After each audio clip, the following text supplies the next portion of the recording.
Hoy vamos a meternos de lleno en uno de los experimentos sociales más drásticos de América Latina, la reforma agraria de Perú. Un intento así de golpe de borrar a toda una clase social por decreto y que para bien y para mal cambió el rostro del país para siempre. Imaginen esto. En 1969, el gobierno militar de Perú lanza lo que llama una revolución desde arriba. La promesa era transformar el campo de raíz. Y aquí surge la gran pregunta, ¿no?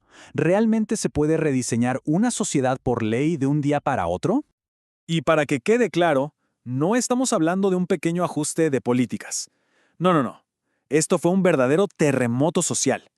Puso fin a un orden que llevaba siglos, el sistema de las haciendas tradicionales que había definido a Perú casi desde la época de la colonia. Ok, para entender por qué pasó algo tan drástico, tenemos que viajar un poco atrás, al Perú de mediados del siglo XX. Hay que imaginarse el país como una auténtica olla a presión que estaba, bueno, a punto de reventar. Era, como se dice, la tormenta perfecta. Por un lado, las ciudades estaban ahogando con migrantes del campo que no encontraban oportunidades. Por otro, el campo mismo estaba que ardía, con protestas por una desigualdad que era brutal. Y para rematar, la nueva industria peruana necesitaba gente que comprara sus productos, o sea, un mercado interno, algo que el viejo sistema de haciendas simplemente no podía ofrecer. La presión de verdad era insostenible. Algo tenía que ceder. Claro, no es que a nadie se le hubiera ocurrido antes. Ya se habían hecho intentos. Gobiernos anteriores vieron el problema, pero digamos que sus esfuerzos fueron demasiado tímidos. Leyes limitadas, comisiones, falta de voluntad política, nada que de verdad pudiera hacerle frente a la poderosísima clase terrateniente. Y entonces llega 1969. El gobierno militar del general Juan Velasco Alvarado decide que se acabaron las medias tintas. Con el respaldo de la institución más organizada del país, las Fuerzas Armadas, se lanza a actuar de una manera que nadie esperaba. La escala de lo que hicieron es difícil de procesar. Hablamos de más de 9 millones de hectáreas expropiadas. Es un territorio inmenso que literalmente redibujó el mapa de la propiedad rural en todo el Perú, desde la costa hasta la sierra. Y esto no son solo números, ¿eh? Detrás de esa cifra hay 370,000 familias del campo, casi una cuarta parte de la población rural de ese entonces.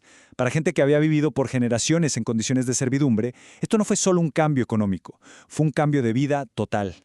Y ojo, aquí viene un dato clave. No se expropiaron solamente tierras lejanas o poco productivas, se tomó el control del 71% de las tierras más valiosas del país, las que tenían riego.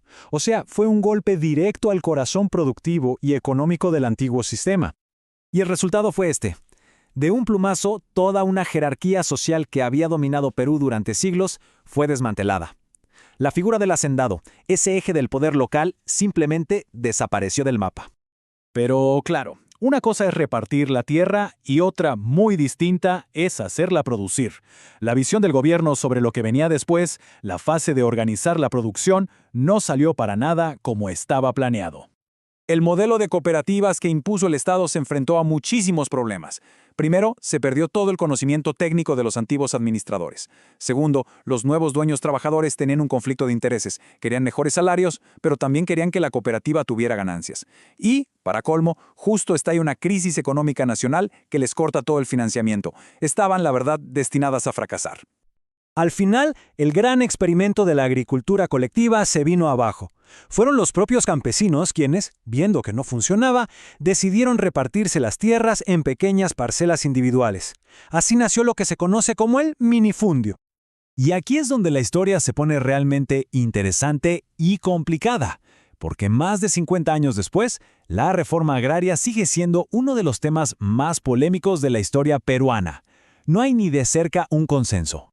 Es que el debate está totalmente polarizado. Por un lado, están quienes defienden los logros sociales, que son innegables. Se acabó con la servidumbre, se democratizó el campo.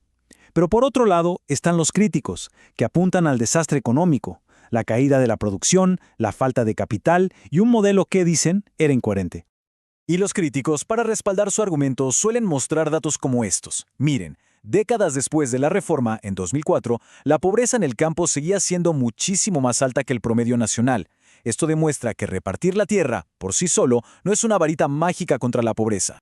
Después de que el modelo de la reforma colapsara, empezó a nacer un sistema agrícola completamente nuevo. Y esto es clave. El problema de la tierra no desapareció, sino que se transformó. Un concepto fundamental para entender lo que pasó después es el sesgo urbano. ¿Qué significa esto en español simple? Que los gobiernos que vinieron después, en general priorizaron tener comida barata en las ciudades. ¿Cómo? Subsidiando importaciones. Y claro, esto perjudicó directamente a los nuevos pequeños agricultores peruanos, porque hundió los precios de sus productos. Y así, década tras década, las políticas fueron creando un nuevo escenario. En los 80 siguió ese sesgo urbano. En los 90, las reformas neoliberales abrieron completamente el mercado de tierras. Y en los 2000 vimos el boom de un nuevo sector, la agroexportación en la costa, moderna y con mucho capital. Y esta es la gran transformación, el meollo del asunto. La reforma acabó con la vieja polarización, la de la tierra, la que enfrentaba al hacendado con el campesino sin tierra. Pero en su lugar ha surgido una nueva brecha. Una que ya no se basa en cuánta tierra se tiene, sino en el acceso al capital, a la tecnología y a los mercados de exportación. O sea, que nadie piense que esto es cosa del pasado. Para millones de peruanos, el problema de la tierra está muy lejos de haber terminado.